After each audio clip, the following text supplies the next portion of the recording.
So here on Tuesday was my first trade. My first trade was on GJ, and yeah, so it was on Tuesday, London session. All my trades have taken on the London session period. So yeah, here we go. So basically, this is what the trade looked like, and I'll go ahead and mark it up. So let's go into backtesting mode, roughly around about here. So here we are. I came to the markets. And right now you'd be saying, okay, looking quite bullish, especially after this in gold, like really, really big candle. So we play to the next candle and we see it completely swamped that move, completely reversed, broke structure to the downside, another big bearish candle. And from this point here, I was looking at it and I was seeing, okay, these, regardless of which one you took, these kind of both areas right here, you can see right there, it broke and closed below, especially on this candle, it closed below these two areas of interest for me. Now, after that happened, with the 200 EMA in confluence as well, I was looking for price to continue going bearish. So therefore I was looking for a supply to form. So after this candle right here, we see there was a nice supply candle formed with a gap underneath it inside this area here. Therefore, I like to watch this area that I've marked out here for price to retrace into the area that I've marked up. And where the hell is my path tool, bruv? Don't know why that's not marked. But yeah, so basically I would like to see price come back into there and then to take price down further just like that. All right, so that was the idea. So let's see how price reacts off of this area. Okay, there we go. So price is now inside the area. And now what you have to do, regardless of you know, where all your levels are, your level, for example, my level's been touched right now, this box, this supply area has been touched. And however you want to take your entry, whatever your entry criteria is, it's not important realistically. It's how you find an entry. Okay, so I'm just going to use the breaking of candle lows on all of these examples, as that's what I took when I was live trading, and we'll go from there. So basically, we're waiting for a candle to break this candle's low, and there you go. So we would have been in there, we would have had the stop above the supply zone, and as I say, my first TP, or my first area which I would love to see price go to, is at least a 1-to-1. So as you can see there, we broke the low and we go nicely in profit straight away, and beautiful, and it hovered around the TP for a while, and then we had that final candle there, TP smack to the pippy, So that was very nice trade right there. And if you want to play it on further, it completely carried on going further down for New York session. So that was the first trade right there, and I'll put up the result on the screen wherever it will come up. Now if we go to Wednesday, GJ came in clutch this week, as I was saying. So yeah, so this is Wednesday.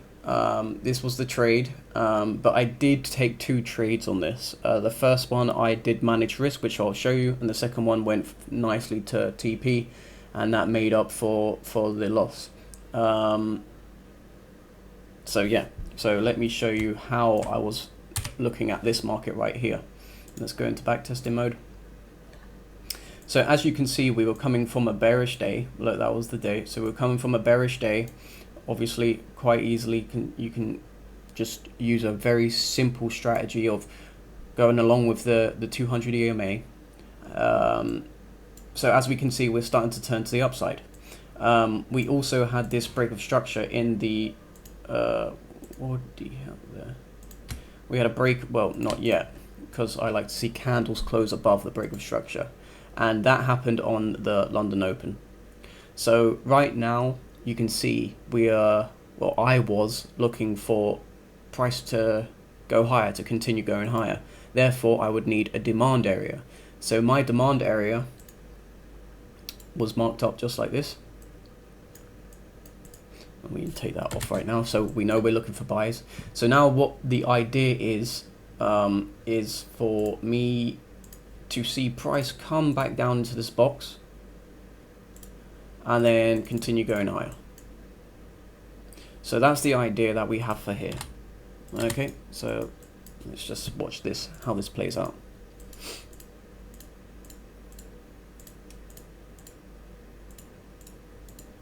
There we go. Okay, so now we've got a candle coming into our demand area. We now want to see price break the top of the previous candle that came in. So we're looking for price to come above here, and when it comes above here, we execute and we get into our trade.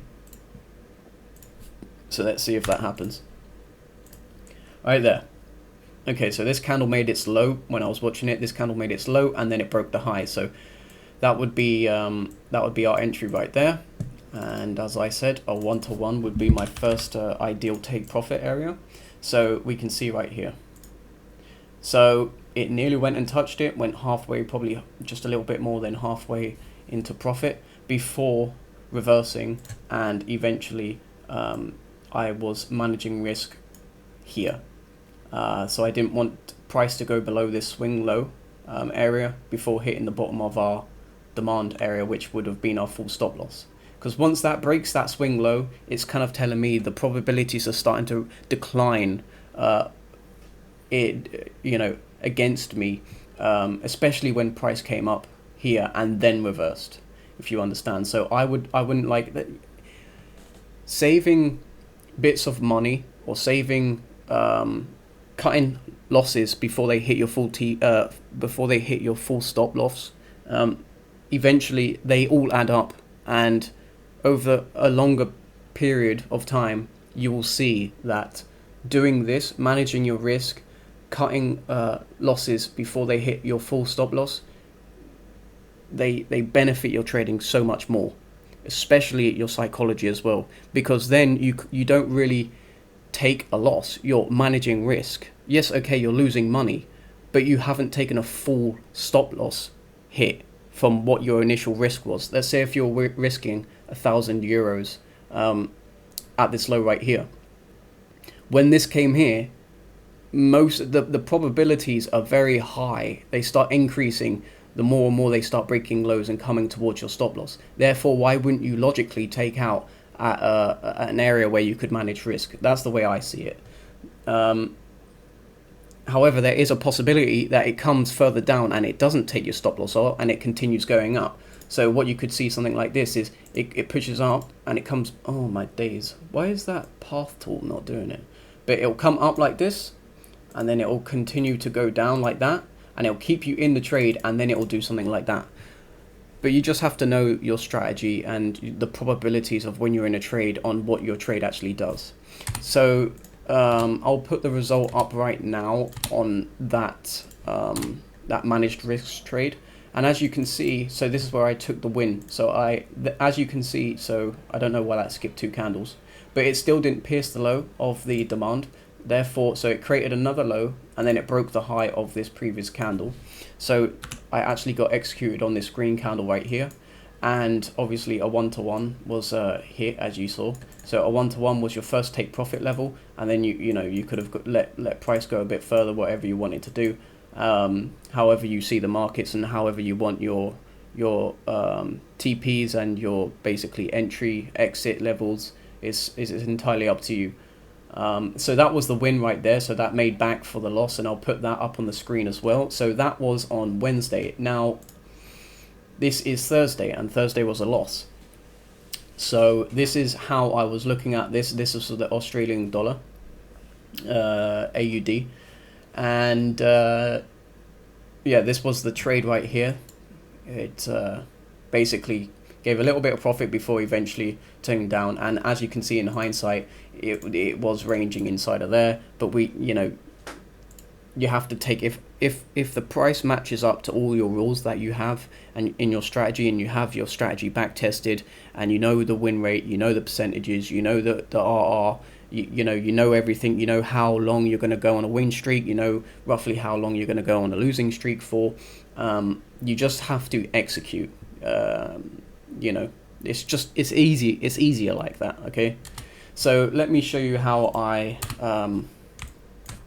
saw this market. So let me just go back to here and miss all of these. Okay, so basically, to start off the day, we were ranging, and then we broke to the upside. So I was looking at this high right here, and we saw an impulsive move to the upside right there. Candle breaking and closing above this high there. We were bullish in my opinion, especially with the 200 EMA along the bottom. So for me, right now, I see no demand areas. As I like to say, I like to see a demand area with a gap above it. Now, for example, this one doesn't count for me because the last candle was not a bearish candle. So in between candle number 1 and candle number 3, yeah, well, there was a gap. If this was a bearish candle, then of course I would be marking it out just like this, but it wasn't, so we can't. So therefore we have to wait for a demand to form. So just price continues on, no demand, no demand, no demand. Right, so if we get this next candle to print and it doesn't touch the high of this candle, then we will have a gap.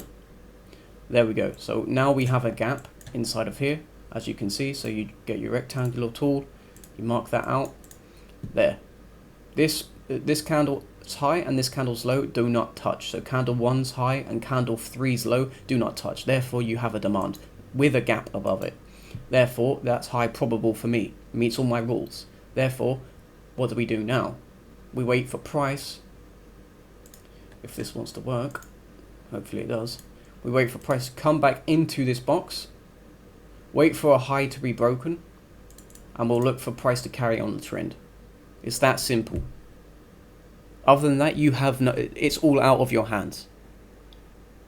If you execute on all your rules and price disrespects your rules, you can't do anything about it. All you can do is manage your risk accordingly.